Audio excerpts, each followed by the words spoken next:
یہ مباحات پہ لگاتے ہیں، یہ فرائض پہ نہیں لگاتے، یہ واجبات پہ نہیں لگاتے۔ اگر آپ مزید آسان کر لیں، یہ لٹریچر پہ نہیں لگاتے، یہ قرآن فہمی کے لیے نہیں لگاتے، یہ دین سمجھنے کے لیے نہیں لگاتے، یہ آواز پہ لگاتے ہیں، یہ ڈیکوریشن پہ لگاتے ہیں، یہ اپنے عقیدتوں پہ لگا دیتے ہیں، انہیں دین سے غرض نہیں ہوتی۔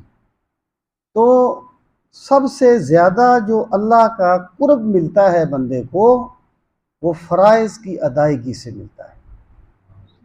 اگر ایک بندہ پوری رات ایک محفل میں بیٹھا رہا اور صبح اس نے نماز جماعت کے ساتھ نہیں پڑھی، مجرم ہے میرے رب کا۔